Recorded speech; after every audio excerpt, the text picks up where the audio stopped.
स्पष्ट बोलते हैं। अगर उनका बुरा लगे तो पहले माफ कर दिए, क्योंकि आज महान सत्संग में आया हूँ, मुझे यहाँ आने का अवसर प्राप्त हुआ, सदगुरु महाराज के चरणों में नमन करने का अवसर प्राप्त हुआ। तो सदगुरु महाराज का जयकारा भी ऐसा ही होना चाहिए, जिसकी आवाज ऐसी गूंजती हुई जाए कि यहाँ की चारों दिशाओं के 5-7-10 किलोमीटर के एरिया में पता लगे।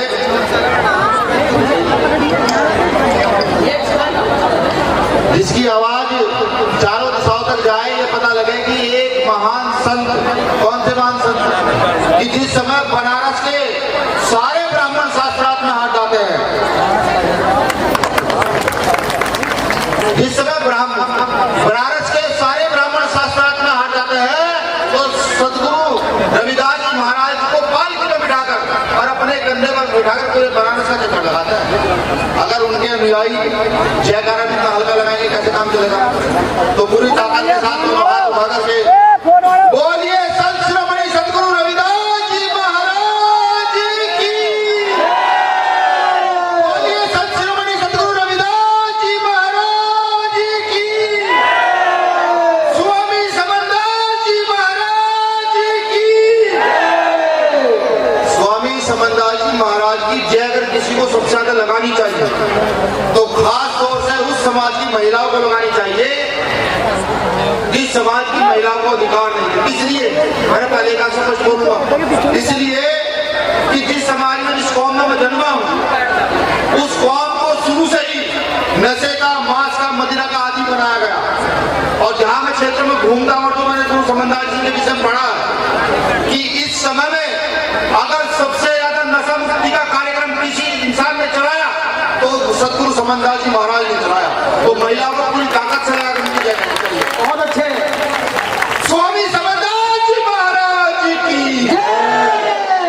सर्वप्रथम सभी संत महापुरुषों के चरणों में नमन वंदन करते हुए यहाँ पर आई संगत को क्रांतिकारी जयवीर के साथ सतनाम कहते हुए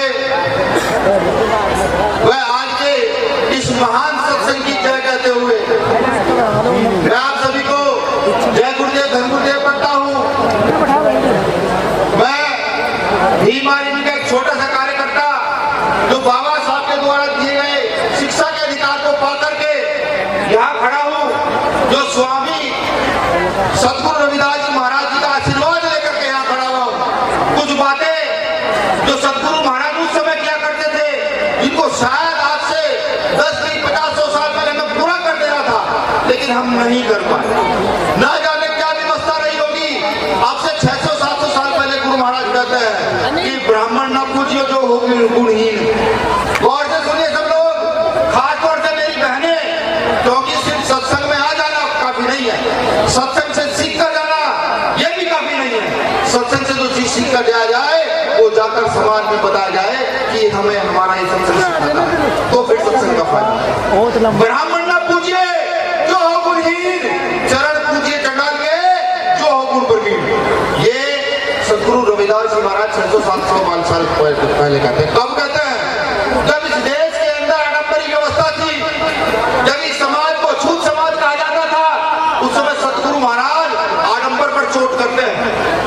मैं आभारी हूँ यहाँ के आयोजक कमेटी का, मास्टर संजय दास जी का, एसआई साहब गुरमेल जी का, मान सिंह जी, शिव कुमार जी, सब सिंह, डॉक्टर महेंद्र जी, इंजीनियर मेहर सिंह जी, जगराम जी, रामपाल गौतम जी, संदीप प्रधान जी, ओमपाल जी, और यहाँ के आसन कमेटी का कि इतना भव्य सत्संग कराकर ना जाने गुरु समरदास जी और सदगुरु रविदास जी महाराज जी का ये प्रचार प्रसार कितने देशों तक और कितने जिलों तक पहुंचा।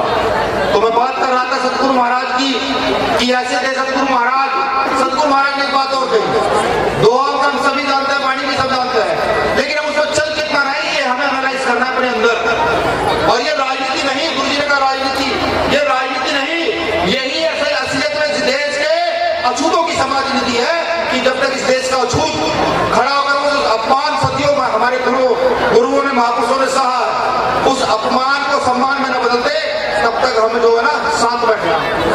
सदगुरु महाराज ने कहा, चाहूं ऐसा राज में मिले सबन को अन्न, छोट बड़े सत्संग बसे राधास रहे प्रसन्न।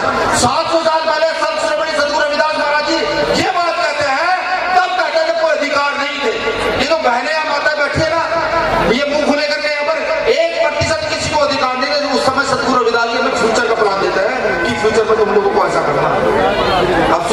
से यह है कि हम किस दिशा की ओर प्रभावित हैं, किस दिशा की ओर चलते हैं और क्या हमें करना है। अगर हमारे महापुरुष को मार्गदर्शन देकर गए हैं और हम उस मार्गदर्शन को पूरा नहीं कर पा रहे हैं, तो ईमानदार से बताइएगा कमी किसकी है? कमी तो हमारी है साहब, दूसरे की नहीं। तो ये लोग कहा सतगुरु महाराज ने चाहूं ऐसा राज में मिला सबन को वाल, तो ये राज जिसको बेदम पूरा राज कहा जाता है, इसको अगर स्थापित कोई कर सकता है तो जो कौम सामने बैठी है सतगुरु रविदास जी का अनुयायी जो सामने बैठे हैं, ये जो मेरी बहनें बैठी हैं, ये कर सकती है। और ये जो सामने जितने संत बाद में बैठे इनके मार्गदर्शन से कर सकती है, वरना कोई दूसरी ताकत नहीं, तो इसको किया जा सकता है। अगर मैं बाबा साहब अम्बेडकर की बात लूं और संविधान पर आऊं, ये लोकतंत्र की थ्योरी बाबा साहब अम्बेडकर कहां से लाएंगे? ये मेरा मानना जो मैंने पढ़ा है, ये लोकतंत्र की थ्योरी यही चाहिए होगी कि चाहूंगा सर राज में मिला सबक वहीं से बाबा साहब अम्बेडकर ने ये लोकतंत्र की थ्योरी उठाई होगी। किस देश में लोकतंत्र होगा, यहाँ के शोषित वंचित पीड़ितों को अधिकार मिलेगा। सदगुरु रविदास जी कोई छोटे मोटे संत नहीं। आज कुछ लोग उनका तिरस्कार करते हैं, मैं उनसे भी कहता हूं कि तुम उनका तिरस्कार कर सकते हो, लेकिन अगर एक बार पढ़ लोगे सतगुरु रविदास जी महाराज को, तो तुम्हारी 7 पीढ़ियां 10 पीढ़ियां गुरु महाराज के चरणों में अपना जीवन देने के लिए तैयार हो। मैं लिखकर दे सकता हूं। और ये मैं हवाई बातें नहीं कर रहा, बिल्कुल नहीं कर रहा। मैंने जितना सतगुरु रविदास जी को पढ़ा, मैंने उनको अभी तक उतना जाना उतना ही माना। अभी उनको बहुत जानना और मानना जरूरी है। जब समय मिलता है पढ़ता हूं, मुझे लगता है सतगुरु रविदास जी को पढ़ना और पढ़कर के उनको मानना, ये सही मायने में सही सत्संग इसको कहा जा सकता है। स्वामी समनदास जी महाराज ने यही किया होगा। जिधर देखता हूँ अगर बंगाल चला जाता हूँ, भाई शुक्रिया, जब बंगाल चला जाता हूँ तो वहां मिलते हैं स्वामी समनदास जी महाराज जी के अनुयायी। जब उड़ीसा जाता हूँ, छत्तीसगढ़ जाता हूँ, वहां मिलते हैं।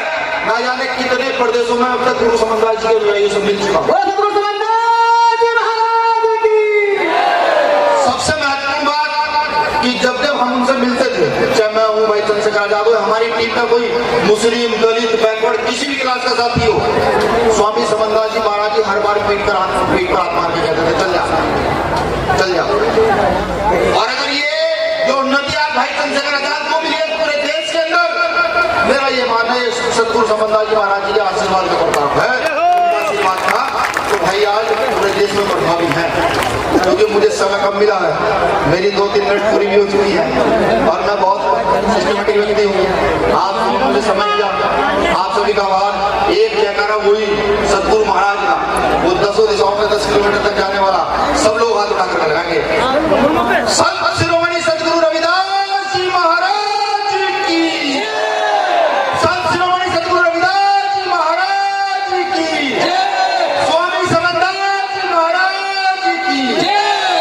अंत में हाथ जोड़ते हुए माफी मांगते हुए आप सभी से एक बात और मैं आपसे कहना चाहूंगा, बिल्कुल निष्पक्ष तौर पर, क्योंकि मैं आपके बीच जन्मा हूँ, आप इन माँ ने मुझे जन्म दिया है और इसी खून का मैं हूँ। देखिए जहाँ अनुशासन नहीं वहाँ शासन नहीं, गौर से सुनिएगा, जहाँ अनुशासन नहीं वहाँ शासन नहीं। और शासन कैसा एकदम पूरा वाला। तो मेरा निवेदन है मेरे युवा साथियों से कि वो सब लोग अनुशासन का महत्वपूर्ण ध्यान रखें।